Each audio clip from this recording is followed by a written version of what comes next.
Thanks, everybody. Thank you. Welcome to Build. I'm your host, Ricky Kemmler. I'm so excited for our next guest. He's one of the most talented and original singer-songwriters there are out there. He broke through into the mainstream with 2010's The Wild Hunt, and his new album, I Love You, It's a Fever Dream, is really just as tender, honest, and beautiful as all of his work. Please welcome Kristian Matsson, or the tallest man on earth. Let's hear it. Hey. Thank you for having me. Multiple albums, you know, before and between Wild Hunt and this one, by the way, that I didn't mention in that intro for sake of brevity. Folk music. This album and your last EP, you know, you started recording basically in your apartment after, what prompted that? What made you want to just be in your apartment recording? Because I wanted it to be a fast process, and I found myself lucky to, I got a new apartment with it's a duplex, so I could be on the lower floor, and I have amazing neighbors that actually like to hear music. So it was just, I don't know. I did the last album in different studios. I did it in still have a studio at my little farmhouse in Sweden, but I have too much stuff there. Like, I'm a hoarder of old stuff, tape recorders and pianos and guitars.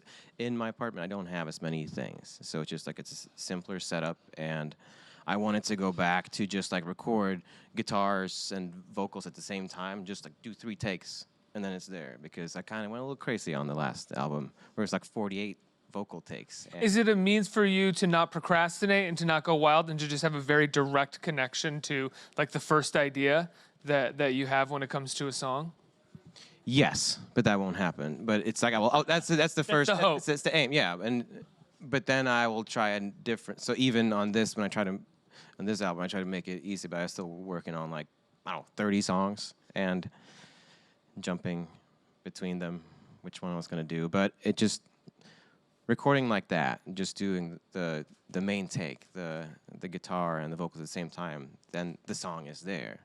It's right there, and I have to look at it and just like, okay, that's how I sound, and be happy with it. Are you like every other creative, or is like, or most like good creatives like are uncomfortable with how you sound and most of the time? Well, I am both uncomfortable with that, but then that's also what I'm the most comfortable with. Like maybe it's like my little older or whatever it is, but I hear myself. That is exactly what I want to do and what I can do and what I want to do. It's when I start to try to polish it and just like get rid of the Kristian that I don't like, then it's just I get further away from, you know.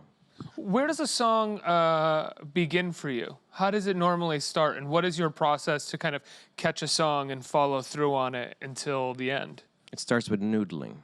Yeah, because I do use instruments and music as just a way of just clear my mind. It sounds, you know. No, not at all. But just like I probably,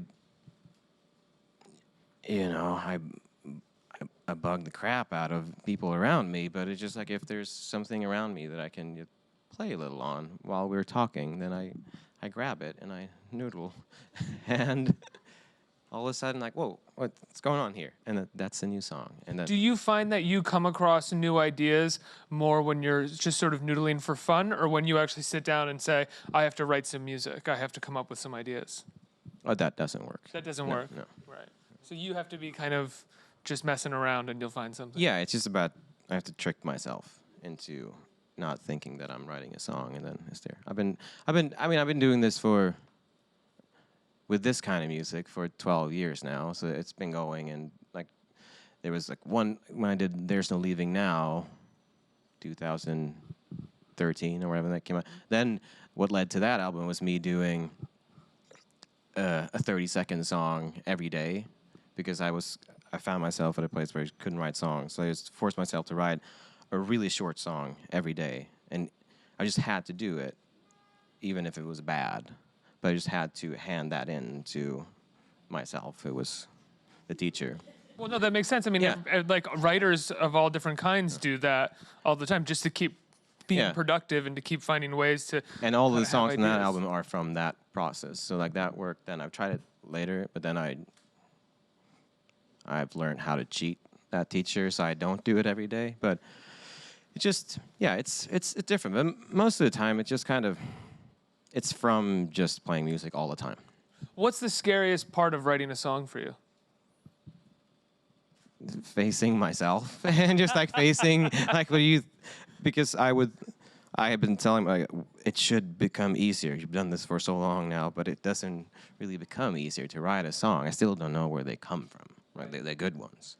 So it's the And you can't replicate the good ones because no. yeah. And I did try even on this album. I tried to. Really? Yeah, because even I went into the process of just like I'm gonna do this in a month, and I'm just gonna do. I don't care what people think, and it's just like I'm gonna have fun with it. And then I found myself on day 2, just like this kind of sounds like Where Did My Bluebird Fly? People like that song. Good, at least I have this one. And then I hear like, what are you doing? Right. Because and then it just falls apart. But because I don't know. I have a built-in thing of wanting to be liked that I have to fight.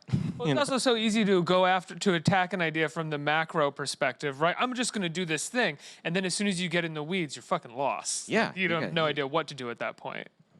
Yeah, no, yeah, I'm lost all the time. You're lost all the time. You know, you have, and it's something that I noticed the first time I heard you, such a unique and specific sound. And I, look at both your guitars right there. You've got the capo on the 6th fret, which is a fairly normal occurrence, I think, for a lot of your songs. I could be incorrect in assuming that. And your voice as well is so unique. And I'm wondering if when you first started this, it was natural to have this perspective and to have this voice and to play this way, or if you sort of built it and created it and shaped it over the course of time for the purpose of not sounding like anything else out there. No, I think that why the capo is right here, it's just because I came from playing in rock bands, and in the end of that era in my life, I didn't play the guitar at all because I was climbing around in the things and out in the crowd. So then that band just fell apart because people were moving away, and I started with this kind of music. So I mean, I'm a short guy, so if I put the capo here or don't have a capo, I have to like have it over here, and it's just like it's a weird dance. So if you put it up here, you're right here, so then you can just like be the little crab that just runs around the stage. So yeah, so then Simply, like you developed a unique sound out of just the practicality of where it's easier for you to play the guitar. to be able to run around, yeah. Because if I stand still on stage, I mean, today I'm gonna sit. It's gonna be exciting. I'm gonna sit, but I think more in the beginning. If I was standing still on stage, I just played the songs too fast because there was too much energy going around that came out into the song, into the tempo. But if I ran off a little energy, then it would be in the right tempo. And what about your voice? My voice, I read this on the internet sometimes. I try to not read the internet, but sometimes there's a lot of things going on, like, why don't you sing with your old voice? Like, why don't you sing like you used to do in the first records? But I'm also like, I'm 12 years older. But there's actually because I sounded kind of like shit in the beginning. No, but I was, 2 things. I was playing really small venues that could be really rowdy. And it was a good school. I learned how to play those crowds and get them to be quiet. But it was also like really shitty PA systems. And to be heard, I had to like project my voice. And I just had to sing with my face, like, to get it out there. And at the same time, I was obsessed with these really old tape recorders from the 50s that I record. And you put some music in there, and something else kind of came back. And like the speed of the tape was like, on the one tape recorder I recorded "Shallow Grave" and "The Wild Hunt" on. You record it and then played it back a little faster, so my voice was actually a little higher. A little higher, just not much, but just created this like kind of sound of a crazy person. So then my people liked that, so I got to do more records, I got to play more shows, and the PAs got bigger, and all of a sudden you can just whisper in them, and people would hear you, and then I could step back a little and not just like. So again, it's kind of a practical place that your extremely unique style came from. It wasn't you sort of calculating or calibrating a specific style in response to anything else or what you liked? I mean, yes, of course. I mean, I was listening to probably listened to a lot of music that just influenced me to do that as well. Of course, yeah. What do you know? Do you remember what you were listening to that may have influenced that style? I mean,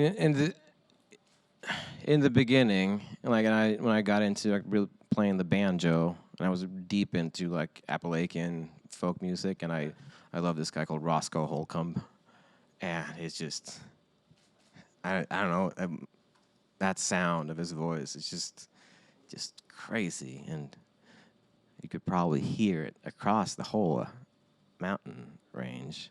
Those are the coolest records to pick up in record stores. I've found like Yeah. finding like weird Appalachian mountain sounds and like Yeah. and those groups, because you don't have to. You can just put them on. You don't even have to really look at who they are, and it's just the weirdest transporting thing that you can have. Yeah, and I was on the countryside in Sweden where there weren't a lot of record stores, at least not with those records. But I am a child, and I'm admitting it now. I'm a child of or not child. I was an early 20-year-old of the MP3 blog era, and where there was like these specialized blogs about like weird Americana, and I was in front of my computer and just click things and like, wow, what is that? It sounds like, and to me, I was never interested in like traditional music or like maintaining a tradition of folk music. I was so enchanted by some of the stuff sounding like coming from outer space, like with some banjo players and like that guy Bascom Lamar Lunsford he was just a guy on a horse that traveled around and recording he was just like listening to old ladies playing these old traditional songs and then just recording them himself, playing the banjo just to document them. This is what I remember. This could be totally wrong, but it's a nice story in my head.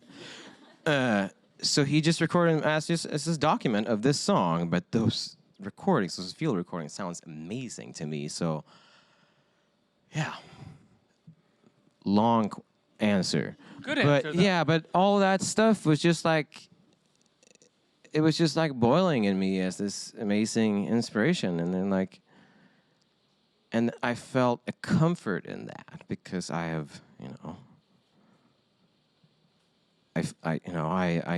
I put on this thing as a functioning human being, as an adult, and doing all the things, but I'm a weirdo. Like but thanks to this, I could get it's like there is a place for me in this world. I can do good, I can, yeah. Do you hold on to those influences going into I Love You, It's a Fever Dream, or do you pick up new influences, or at this point as a working artist who's essentially playing music every day and finding new things, you are kind of your own inspiration? I don't mean that in an arrogant way. I just mean that you're not necessarily looking for other artists to pull inspiration from anymore, or are you? Well, I don't look for them, but I love music. If I could have the choice of listening to music or make music, I would quit making music straight away because it's such a big part of my life. And it's across the board. It's like I love a lot. Like right now, I'm listening a lot to. I just had to confess to I was just back home in Sweden. I live here most of the time, but I still have a place in Sweden. I was there for midsummer, and I was in a car late at night with my friends, and we put on this Swedish pop artist that is amazing. It's just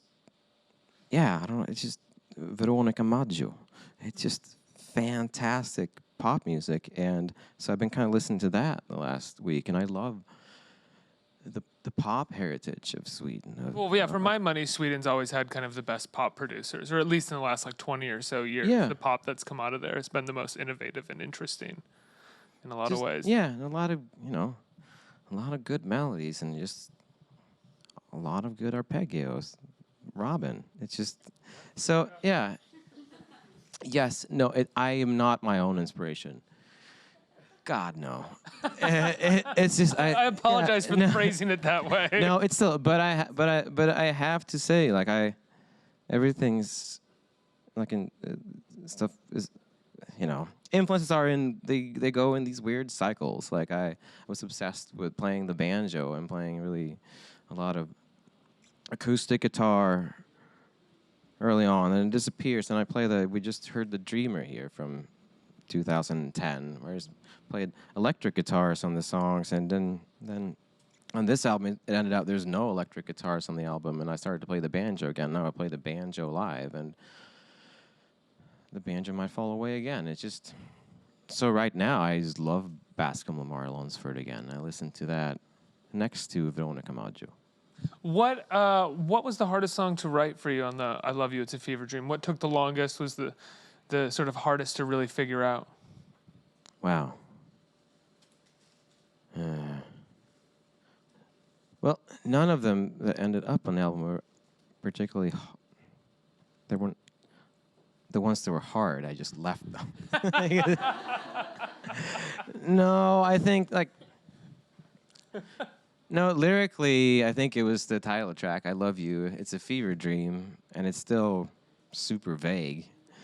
But I wanted to say a lot of things in it, and I tried really hard, and for a day, it was just like really on the nose, and sounded really pretentious, so I just scrapped the whole thing, and I wrote a new lyric, and it's vague and abstract, but at least it makes sense to me. Yeah, but I worked on that for a while. What is your process when it comes to lyrics? Are you sitting there and sort of letting what comes out, and then dictating, or are you going through notepads and picking out passages and trying to hook them to different melodies? Well, I'm not going to stop trying to be funny, but I do this thing. When I write a new song, and when I tell myself I've written a new song, it's usually like one verse, and then maybe the chorus, and then I just move on because I feel I have it in the bag. And I write more, and then I end up recording them, and like, oh no, you don't have the rest of the lyrics. So then it's just like about like finishing them, and some of them are easier than others.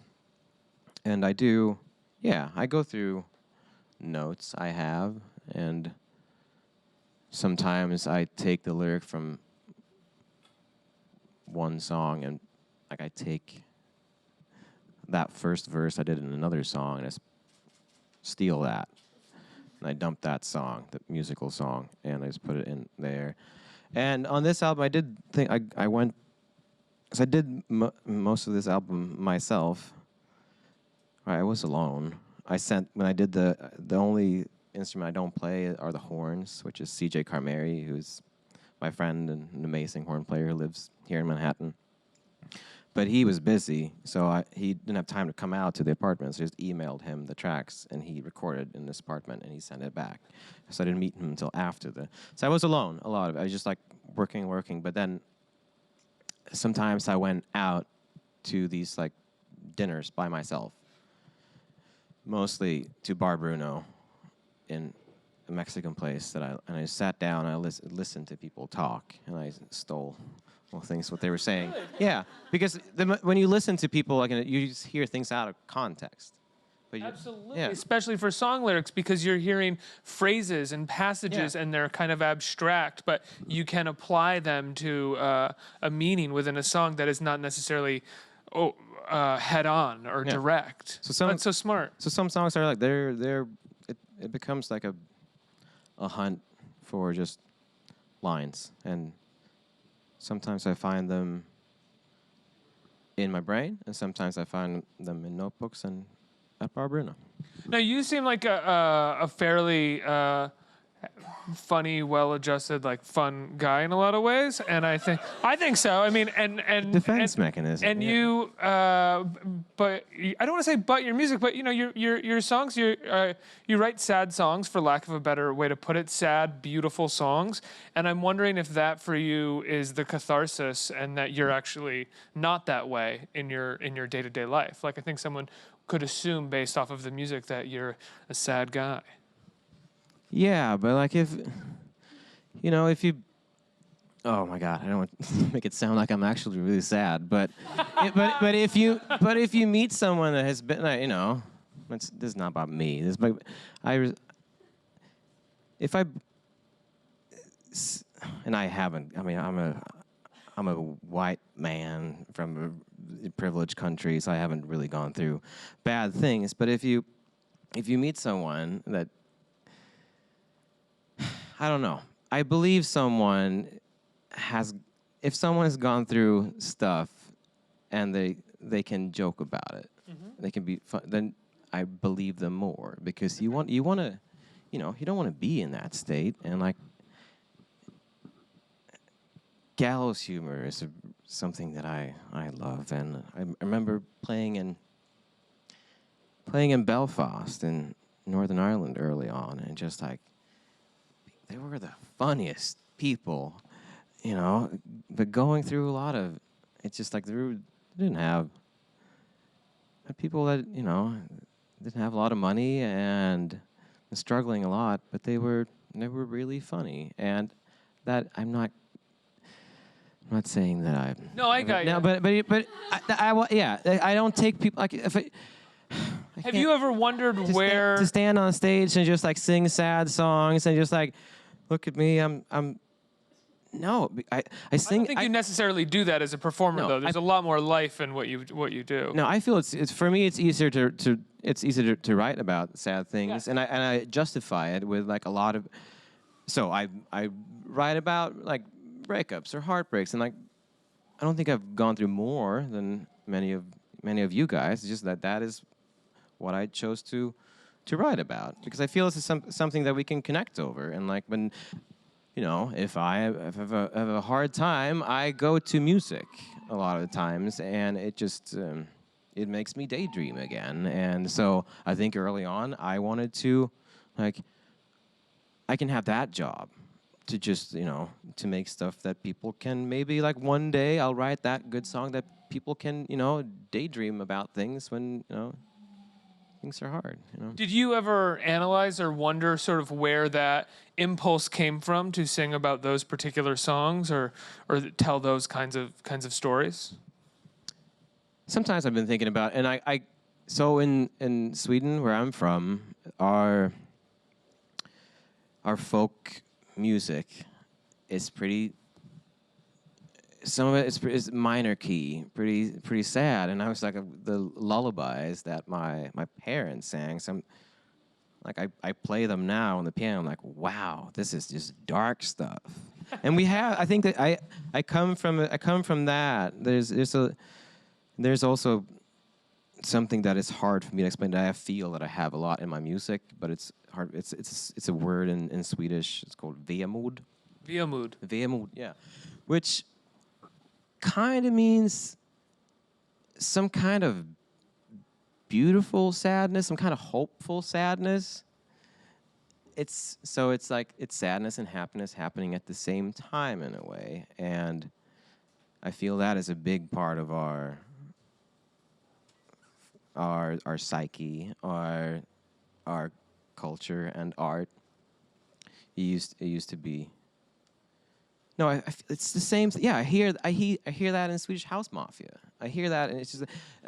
I'm not trying to be funny. It's just like it's. And, yeah. So maybe like just that I just come from those lullabies, you know.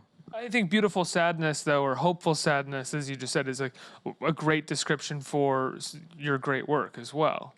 That's how I've always felt about it. That's why I was always attracted to it. I've always loved beautifully sad material, for lack of a better way to put it. I'm sure most artists would be mad if I referred to their work that way. No, I'm gonna put it on a T-shirt. Yeah. Beautiful. Sad man. Yeah. A couple of questions from the audience, right here. Hello. Hi. Hi. I was listening to your sound check, and you had this really beautiful song, and there was a line in it, and it was like, "When we go, can I bring someone with me?" And it was kind of going back to you talking about writing songs. Like, how do you come up with those beautiful lines like that? And do you come up with a line and then kind of create a song from there, or Is it a story? I know you kind of already talked about your songwriting process, but no, but that line, like say that line especially does not come before I try to put it into a song. That was just me being. I feel like I was lucky to get that, and it comes from me just like. No, I know the feeling and what I want to say. Like I know the feeling of what I want to say, and I just kind of loop it over and over, and then all of a sudden it's like, ding. It's like, can I bring someone when I go? And I do, now that you say it, it's actually, again, not me trying to be funny. There's a Swedish song, kind of dorky song from the 80s about wanting to bring your dog to heaven when you die.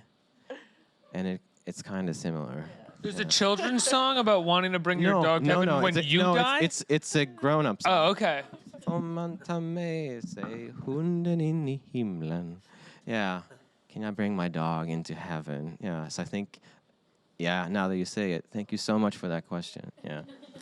One more. Right here. Hi. I wanted to know, is there any specific person in your life who like inspires your writing or your music? Yes. I mean, there's a lot. But there are so many. Yeah.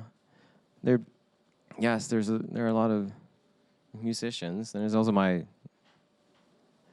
grandmother that I grew up a lot with, who was an amazing storyteller, and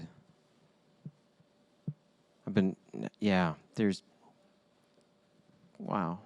there's just so many, and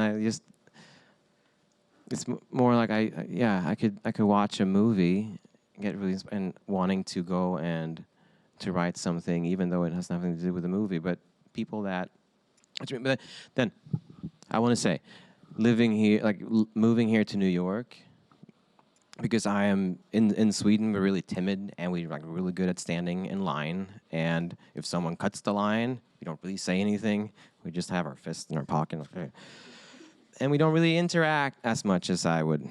But living here, I meet so many people, and I've broken out of my little Swedish shell. So just talking to the Uber driver from Morocco yesterday, he was also very inspiring. So it's all over, it's across the board. Yeah, but it's a really good question. I'm sorry, I don't have any more besides one. I say my grandmother. You are going to stick around and play a couple songs for us, which I'm extremely excited about. Thank you so much for doing that. And thanks for sitting down and letting me interrogate you about your process. I'm just all over the place. Yeah. I thought it was great. I enjoyed it. Everybody, let's give Kristian a round of applause and stick around for some songs. Thank you.